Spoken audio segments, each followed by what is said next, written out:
പുതിയൊരു വീഡിയോയ്ക്ക് എല്ലാവർക്കും സ്വാഗതം. ഞാൻ തൊലഹത്ത് റോയൽ കസ്റ്റമർ മോട്ടോഴ്സ് കാവന്നൂർ. ഇന്ന് നിങ്ങളുടെ മുന്നിൽ അവതരിപ്പിക്കുന്ന റോയൽ എൻഫീൽഡ് 350 ES ആണ്. അപ്പോൾ ഇതിൻ്റെ മുന്നേ BS6 വണ്ടിയെക്കുറിച്ച് പറഞ്ഞിട്ടുള്ള കാര്യങ്ങളാണ് ഇതിനെക്കുറിച്ച് എനിക്ക് പറയാനുള്ളത്.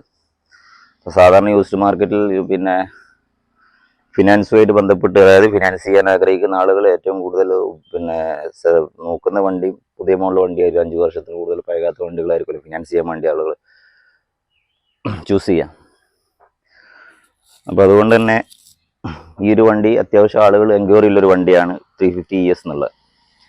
ഇത് ES എന്ന് പറഞ്ഞാൽ ഇലക്ട്രിക് സ്റ്റാർട്ട് എന്നാണ്, അതായത് സെൽഫ് സ്റ്റാർട്ടുള്ള വണ്ടിയാണ്. ഈ വണ്ടി എടുക്കുമ്പോൾ അറിഞ്ഞിരിക്കേണ്ട പ്രത്യേക കാര്യങ്ങളുണ്ട്. നമ്മളൊരു സാധാരണ ഒരു BS3 BS4 വണ്ടി എടുക്കാൻ പോകുന്നതിനേക്കാളും കൂടുതലായിട്ട് ഇതിനെക്കുറിച്ച് ഒരു അവയർനെസ് ഉണ്ടായിരിക്കണം എന്നുള്ളത് വളരെയധികം ശ്രദ്ധിക്കേണ്ട ഒരു കാര്യമാണ്. അതായത് സർവീസ് വൈസ് വരാൻ സാധ്യതയുള്ള, അതായത് നിങ്ങൾ എടുക്കാൻ പോകുന്ന വണ്ടി എന്താണെന്നുള്ളതും അതിന് എക്സ്ട്രാ എന്തൊക്കെ ഫീച്ചേഴ്സാണ് നിങ്ങൾക്ക് ഉള്ളൂ എന്നുള്ളത് ആദ്യം മനസ്സിലാക്കുക. ഈ ഒരു വണ്ടിക്ക് പറയുകയാണെങ്കിൽ ABS ഉണ്ട്. ആ ABSന് രണ്ട് സെൻസർ വരുന്നുണ്ട്, അതിനൊരു മോഡുലേറ്റർ വരുന്നുണ്ട് എന്നുള്ള ഒരു വസ്തുതയാണ്. കാരണം നമ്മൾ എക്സ്ട്രാ ABS എന്ന ഒരു ഇത് വേണമെന്ന് ആഗ്രഹിക്കുന്ന ആളുകൾക്ക് ഈ വണ്ടിയിലേക്ക് പോകാം. കാരണം ABSന് ആ ഒരു ബ്രേക്കിംഗ് വണ്ടി സ്കിഡാവാതെ പിടിച്ചെടുത്താൻ കഴിയുന്നതാണ് ABSൻ്റെത്. അപ്പോൾ ABSലേക്ക് പോകുമ്പോൾ നമ്മൾ നോക്കുകയാണെന്നുണ്ടെങ്കിൽ ABSന് മോഡുലേറ്റർ ഉണ്ട്. ആ മോഡുലേറ്റർ വരുന്ന ഈ ഭാഗത്താണ്, ഇത്രയും താഴോട്ടാണ് ABSൻ്റെ മോഡുലേറ്റർ വരുന്നത്. അപ്പോൾ ആ ഒരു മോഡുലേറ്ററിൽ വെള്ളം അടിച്ച് കഴുകുക, അതായത് water service high pressure wash ചെയ്യുന്ന സമയത്ത് ഒരു ABS മോഡുലേറ്ററിന് കംപ്ലൈൻറ്റ് വരുന്നതായിട്ട് കാണുന്നുണ്ട്, കൂടുതലായിട്ടും വരുന്നുണ്ട്. അപ്പോൾ ABS മോഡുലേറ്റർ കംപ്ലൈൻ്റ് ആയി കഴിഞ്ഞാൽ നിയർലി ഒരു 16,000 രൂപ ചിലവ് വരുന്ന ഒരു വിഷയമാണ് അത്. നമുക്ക് എക്സ്ട്രാ ഒരു ABS എന്ന ഒരു ഫീച്ചറിൻ്റെ പുറകെ പോകുമ്പം അതിന് സർവീസിൽ ഭാവിയിൽ വരാൻ സാധ്യതയുള്ള, അത് വന്നുകൊണ്ടിരിക്കുന്ന ഒരു പ്രശ്നമാണ് ABSൻ്റെ മോഡുലേറ്റർ കംപ്ലൈൻ്റ് ആവുക എന്നുള്ളത്. അപ്പോൾ ABSൻ്റെ മോഡുലേറ്റർ കംപ്ലൈൻ്റ് ആകുമ്പോൾ നമ്മൾ എന്ത് വന്നാലും ചിലപ്പോൾ മിക്കവാറും ആളുകൾ ABS ഇല്ലാതെ വണ്ടി ഉപയോഗിക്കുകയാണ് ചെയ്യുക. ABS ഇല്ലാതെ വണ്ടി ഉപയോഗിക്കുക. രണ്ട് സെൻസറാണ്, സെൻസറിന് വലിയ വിലയൊന്നും വരുന്നില്ല, 600-700 രൂപ വില മാത്രമേ വില വരുന്നുള്ളൂ സെൻസറിന്. അപ്പോൾ ആ ഒരു വിഷയം എന്നുള്ളത് ഈ റോയൽ എൻഫീൽഡിന് ഏറ്റവും ഭാരിച്ച സർവീസ് കോസ്റ്റിൽ വരുന്ന ഈ ഒരു BS6 വരുന്ന ഏറ്റവും ഭാരിച്ചിട്ടുള്ള ഒരു ചെലവ് എക്സ്പെൻസ് ആണ് ABSൻ്റെ മോഡുലേറ്റർ പ്രോബ്ലം. പിന്നെ രണ്ടാമത് വരുന്ന ടോട്ടൽ ബോഡി ECM ആണ്. അതായത് നമ്മൾ ഈ വണ്ടി ഫുള്ളായിട്ട് ഫ്യൂവൽ ഇഞ്ചക്ഷൻ ആണ്, കാർബറേറ്റർ ടൈപ്പ് അല്ല BS6 വരിക. അപ്പം ECM ആയതുകൊണ്ട് തന്നെ അതിൻ്റെ സെൻസർ കാര്യങ്ങൾ വരുന്നുണ്ട്. ആ ഒരു ECMന് 4,000 രൂപ വരുന്നുണ്ട്. അതേമാതിരി അതിന് ടോട്ടൽ ബോഡി കംപ്ലൈൻറ്റ് വരുന്നുണ്ട്, പിന്നെ 4,000 സംതിങ്ങിന് അതിന് റൈറ്റ് വില വരുന്നുണ്ട്. അപ്പോൾ അതൊക്കെ റീപ്ലേസ് ചെയ്യാൻ വേറെ ഓപ്ഷൻ ഇല്ല. അപ്പം വളരെ ചുരുങ്ങിയതിൽ നമുക്ക് ബൈപ്പാസ് ചെയ്ത് നമുക്ക് അഡ്ജസ്റ്റ് ചെയ്യാവുന്നെങ്കിൽ അത് പ്രോപ്പറായിട്ടുള്ള രീതി റീപ്ലേസ് ചെയ്യാന്നുള്ളതാണ്. പക്ഷെ എന്നാലും ആ ഒരു ചിലവ് നമ്മൾ ഇതിൽ കാണണം എന്നുള്ളതാണ്. കാരണം നമ്മൾ ഈ ഒരു വണ്ടി BS6 വണ്ടി ഇതിൻ്റെ ഫീച്ചേഴ്സ് നമുക്ക് അനുഭവിക്കണം എന്നുണ്ടെങ്കിൽ എക്സ്ട്രാ വരുന്ന ഫീച്ചേഴ്സിനുള്ള സർവീസ് കോസ്റ്റ് നമുക്ക് വരുന്നുള്ളതാണ്. വണ്ടിക്ക് കംപ്ലൈൻറ്റ് ഒന്നും ഒരിക്കലും പറയുന്നില്ല. വണ്ടി ഒരു നല്ല വണ്ടിയാണ് ES എന്നുള്ളത്. പിന്നെ സൈലൻസറിന് വരികയാണെങ്കിൽ BS6 സൈലൻസറിന് നിങ്ങൾ ശ്രദ്ധിക്കേണ്ട കാര്യമാണ്. അല്ലാതെ ലോങ് ടൈം ഒക്കെ നിർത്തിയിട്ട് പോകുകയാണെന്നുണ്ടെങ്കിലും, ലോങ് ടൈം പാർക്കിംഗ് ആണെന്നുണ്ടെങ്കിലും ഇടയ്ക്കൊക്കെ ഒന്ന് സ്റ്റാർട്ട് ചെയ്തിടാൻ വേണ്ടി പറയാം, കുറച്ച് കിലോമീറ്റർ ഓടിക്കാൻ പറയാം. കാരണം സൈലൻസറിന് 27,000 രൂപയിൽ വില വരുന്നു. 27,000 സൈലൻസറിന് വരുന്നത്. അത് എപ്പോഴും തുടച്ച് വൃത്തിയായി കൊണ്ടുനടക്കുക എന്ന് മാത്രം, തുരുമ്പൊന്നും പിടിക്കാതെ തുടച്ച് വൃത്തിയായി കൊണ്ടുനടക്കുക. അതേമാതിരി സൈലൻസറിൻ്റെ പൈപ്പിനുള്ളിൽ വാട്ടർ സർവീസ് സമയത്ത് വെള്ളമാവാതൊക്കെ നല്ല ശ്രദ്ധിക്കുക. പിന്നെ അതിൻ്റെ സൈലൻസറിൻ്റെ ബെൻഡിൻ്റെ അടുത്താണ് അതിൻ്റെ കാറ്റലിക് കൺവേർട്ടർ വരുന്നത്.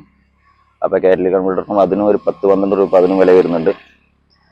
അപ്പം ഈ ഒരു 1, 2, 3, 4 സംഗതി, ഈ 4 സംഗതികൾ BS6 എന്ന നോംസിലേക്ക് സൈലൻസർ എക്സോസ്റ്റ് കൊണ്ടുവരുമ്പോൾ അത്രക്കും കാർബൺ മോണോക്സൈഡ് ഫിൽട്ടർ ചെയ്യുന്ന സിസ്റ്റം ആയിരിക്കണം ഉപയോഗിക്കുന്നത്. അതുകൊണ്ടാണ് ആ സൈലൻസറിന് അത്രയും വില വരുന്നത്. ഇപ്പോൾ BS3 BS4 എന്നീ വാഹനങ്ങളിൽ ഇത്ര ഒരു പ്രൈസ് റേഞ്ച് സൈലൻസറിന് വരുന്നില്ല. BS3 ആണ് 3,700, BS4 ആണ് 4,800. അതാണ് സൈലൻസറിന് വില വരുന്നത്. പിന്നെ ഒറിജിനൽ സൈലൻസറുള്ളത് വെച്ചിട്ട് നമുക്കിപ്പോൾ നിയമത്തിൻ്റെ ഒരു ഇത് വെച്ച് നോക്കുമ്പോൾ നമുക്ക് ഉപയോഗിക്കാനും പറ്റില്ല. ഇതാണ് വണ്ടിയുടെ, ഈ ഒരു വണ്ടി എടുക്കുന്ന സമയത്ത് നമ്മൾ കൂടുതലായിട്ട് വരാൻ സാധ്യതയുള്ള ഒരു സർവീസ് കോസ്റ്റാണ്. അതല്ല നമുക്ക് ABS ഒന്നും വേണ്ട, ഇങ്ങനത്തെ ഫ്യൂവൽ ഇഞ്ചക്ഷൻ സംബന്ധമായിട്ടുള്ള സംഗതികളൊന്നും വേണ്ട എന്നുണ്ടെങ്കിൽ നിങ്ങൾക്ക് BS3 BS4 വണ്ടി സെലക്ട് ചെയ്യാം. അതാണ് എനിക്ക് പറയാനുള്ളത്. പിന്നെ ഈ വണ്ടി ഉപയോഗിക്കുന്ന 2 ലിറ്റർ പെട്രോൾ, 2 ലിറ്റർ പെട്രോൾ എന്തായാലും ടാങ്കിൽ നിങ്ങൾ എപ്പോഴും ഉണ്ടായിരിക്കണം എന്നുള്ളതാണ്. കാരണം ഇതിൻ്റെ ഫ്യൂൽ പമ്പിൻ്റെ കൂളിംഗ് വരൽ പെട്രോളാണ്. ഈ പെട്രോൾ ഇല്ലാതായി കഴിഞ്ഞാൽ ഫ്യൂൽ പമ്പ് ഓവറായിട്ട് ഹീറ്റായി വർക്ക് ചെയ്യും, അങ്ങനെ ഫ്യൂൽ പമ്പ് കംപ്ലൈൻ്റ് ആവും. അപ്പോൾ ഇതൊക്കെ അറിഞ്ഞിട്ട് വേണം BS6 വണ്ടി, അതായത് ഫ്യൂൽ ഇഞ്ചക്ഷൻ വണ്ടി, FI വണ്ടികൾ ഉപയോഗിക്കാൻ. സാധാരണ 100 രൂപയ്ക്ക് 50 രൂപയ്ക്ക് പെട്രോൾ അടിച്ച് വാങ്ങുന്ന സ്ഥിരമായിട്ട് ഓടുന്ന ആളുകൾ ഒരിക്കലും തന്നെ നമ്മൾ BS6 വണ്ടി ഉപയോഗിക്കരുത്. കാരണം അത് നമുക്ക് നിർബന്ധം, ഇതൊക്കെ നമ്മൾ നിർബന്ധമായിട്ട് ഫോളോ ചെയ്യേണ്ട വിഷയമാണ്. പിന്നെ വണ്ടി എടുക്കുമ്പോൾ ശ്രദ്ധിക്കാനുള്ള MIL ലൈറ്റ്, ABS ലൈറ്റ് എന്നീ 2 ലൈറ്റുകൾ. MIL ലൈറ്റ് സ്റ്റാർട്ട് ചെയ്ത ഉടനെ തന്നെ ഓഫ് ആവണം. ABS ലൈറ്റ് നമ്മൾ ഒരു 5 കിലോമീറ്റർ സ്പീഡിൽ റൺ ആകുമ്പോൾ മാത്രമേ ഓഫ് ആവുള്ളൂ. ഈ 2 സംഗതികളും ഓഫ് ആവുന്നുണ്ടോ നോക്കുക. പിന്നെ ഇഗ്നിഷൻ ഓൺ ആയ ഉടനെ തന്നെ ABSൻ്റെ ലൈറ്റും MIL ലൈറ്റും തെളിയുണ്ടോ നോക്കുക. ഈ ഒരു വിഷയമാണ് വണ്ടി എടുക്കുമ്പോൾ ശ്രദ്ധിക്കേണ്ടത്. പിന്നെ വണ്ടിൻ്റെ അഡ്വാൻറ്റേജ് പറയാമെന്നുണ്ടെങ്കിൽ ഇത് നല്ല 10,400 10,500 കിലോ വെയിറ്റ് ക്രാങ്ക് വരുന്ന വണ്ടിയാണ്. അപ്പോൾ 10,500 കിലോ വെയിറ്റിൽ ക്രാങ്ക് വരുന്ന വണ്ടി ആയതുകൊണ്ട് തന്നെ ഒരു 30, 35, ഒരു 40 സ്പീഡിൽ ടോപ്പ് ഗിയറിൽ പോകാൻ കഴിയുന്നുണ്ട് വണ്ടി. അപ്പോൾ 40 സ്പീഡിൽ എന്തായാലും ടോപ്പ് ഗിയറിൽ ഗിയർ മാറ്റാതെ, കൂടുതൽ ഗിയർ ഡൗണിങ് ആവശ്യമില്ലാതെ ഈ വണ്ടി കൊണ്ടു നടക്കാൻ പറ്റുമെന്നുള്ളതാണ്. അത് വലിയൊരു അഡ്വാൻറ്റേജ് ആണ്. അതായത് സ്റ്റാൻഡേർഡ് ആണെങ്കിലും, ഇനിയിപ്പോൾ ഇത് ES ആണ്, ഇതിൽ സ്റ്റാൻഡേർഡ് ആണെങ്കിലും ഒക്കെ സെയിം ക്രാങ്ക് തന്നെയാണ് ഉപയോഗിക്കുന്നത്. ആ സെയിം ടോർക്ക് നമുക്ക് അനുഭവിച്ചറിയാനും കഴിയുന്നുണ്ട്. വണ്ടി ഓടിക്കാൻ നല്ല സുഖമാണ്, നല്ല സ്മൂത്താണ്. മറ്റേതിനേക്കാളും കുറച്ച് സ്മൂത്താണ്. ഫ്യൂൽ ഇഞ്ചക്ഷൻ ആയതുകൊണ്ട് തന്നെ കുറച്ചും കൂടെ ഒന്ന് മൈലേജ് പ്രൊവൈഡ് ചെയ്യുന്നുണ്ട് വണ്ടി. പിന്നെ പിന്നെ മുമ്പ് പറഞ്ഞിട്ടുള്ള കാര്യം തന്നെയാണ് ഇതിൽ വരുന്നത്. വൈബറിൻ്റെ ഒരു ബ്രേക്ക് സിസ്റ്റമാണ് ഇപ്പം ഫസ്റ്റ് റോയൽ എൻഫീൽഡ് കൊടുത്തിരുന്നത്. വൈബർ അല്ല, എൻഡുറൻസ്. ആദ്യം വൈബ്രേ ആയിരുന്നു, പക്ഷേ ഇപ്പോൾ എൻഡുറൻസ് ആണ് കൊടുത്തത്.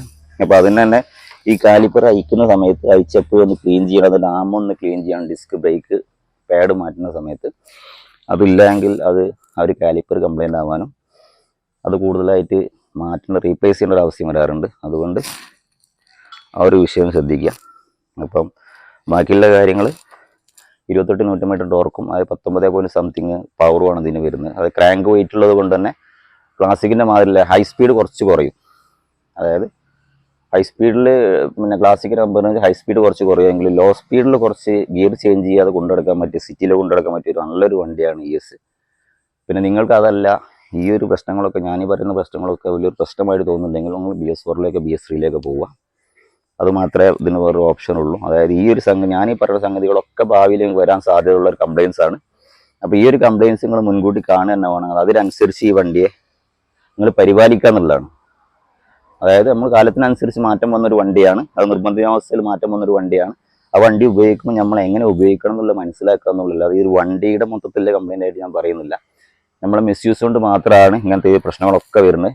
ഫ്യൂവലിൻ്റെ പമ്പ് കംപ്ലയിൻ്റ് ആണ്, ടാങ്കിൽ മതിയായ രീതിയിൽ ഫ്യൂവൽ ഇല്ലാത്തത് കൊണ്ടാണ്. ABSൻ്റെ മോഡുലേറ്റർ കംപ്ലൈൻ്റ്, ഹൈ പ്രഷർ വെള്ളം നമ്മൾ അവിടെ ഉപയോഗിച്ച് വാഷ് ചെയ്യുന്നതുകൊണ്ടാണ്. അപ്പോൾ ഞാൻ പറയല്ല, കാറിൻ്റെ ബോണറ്റ് പൊക്കിയിട്ട് ഉള്ളത്തിൽ വെള്ളം അടിച്ച് വണ്ടി എടുത്ത് ഓടി അങ്ങനെ ഉണ്ടാവും. അതേ അവസ്ഥ തന്നെയാണ് ഈ ഒരു ബൈക്കിനൊക്കെ വരുന്നത്. അപ്പോൾ അതൊക്കെ ഒന്ന് ശ്രദ്ധിച്ചിട്ട് വണ്ടി ഉപയോഗിച്ചാൽ നല്ല വണ്ടിയാണ്. അതല്ല, ഈ ഫീച്ചേഴ്സൊക്കെ നിങ്ങൾക്കൊരു ഭാരമായി തോന്നുന്നുണ്ടെങ്കിൽ നിങ്ങൾ BS3 BS4 വണ്ടി എടുക്കുക. അതായത് BS3 BS4 വണ്ടികളും അതിൻ്റെ ഇത് വണ്ടി എടുക്കണം എന്നുള്ളതും കറക്റ്റായിട്ട് മുമ്പൊരു വീഡിയോ ചെയ്തിരുന്ന ഒരു വീഡിയോയോട് വളരെ വ്യക്തമായിട്ടും വളരെ ആളുകൾ ശരിയായ രീതിയിൽ മനസ്സിലായ രീതിയിൽ ഞാൻ ചെയ്യുന്നുണ്ട്. അതിൻ്റെ അഡ്വാൻറ്റേജ് എന്താണ്, അതിൻ്റെ പോരായ്മകൾ എന്താണെന്നുള്ള ഞാൻ അടുത്ത വീഡിയോയിൽ പറഞ്ഞുതരാം. അപ്പോൾ ഏതായാലും എനിക്ക് ഇത്രേ പറയാനുള്ളൂ. ഈ വണ്ടിക്ക് ഇത്രയും ഫീച്ചേഴ്സുള്ള വണ്ടി ആയതുകൊണ്ട് ഇത്രയും എക്സ്പെൻസീവ് ആയിട്ടുള്ള പാർട്സ് നമ്മൾ ഉണ്ടെന്ന് മനസ്സിലാക്കിയിട്ട് ഇത് ഉപയോഗിച്ച് യാതൊരു പ്രശ്നം ഉണ്ടാവില്ല. അല്ല BS3 BS4 വണ്ടികൾ ഉപയോഗിക്കുന്ന മാതിരി നോർമലായിട്ട് യൂസ് ചെയ്ത് കഴിഞ്ഞാൽ നിങ്ങൾക്ക് ഒരു ഭാരിച്ച ചിലവ് വരാൻ സാധ്യതയുണ്ട്. അത് റോയൽ എൻഫീൽഡിൻ്റെ ബ്രാൻഡിൻ്റെ പോരായ്മയല്ല, ഈ വണ്ടിൻ്റെ പോരായ്മയല്ല, നമ്മൾ അറിയില്ലായ്മയെന്ന് മനസ്സിലാക്കുക. ഒരിക്കലും ഇത് മോശം വണ്ടിയല്ല, നല്ല വണ്ടിയാണ്, നല്ല റൈഡ് ചെയ്യാൻ നല്ല ക്വാളിറ്റിയുള്ള വണ്ടിയാണ്, നല്ല സ്മൂത്തുള്ള വണ്ടിയാണ്. അപ്പം ഇത്രയുമാണ് എനിക്കിത് പറയാനുള്ളത്. അപ്പോൾ അടുത്ത വീഡിയോ കൂടെ കാണാം. Thanks for watching.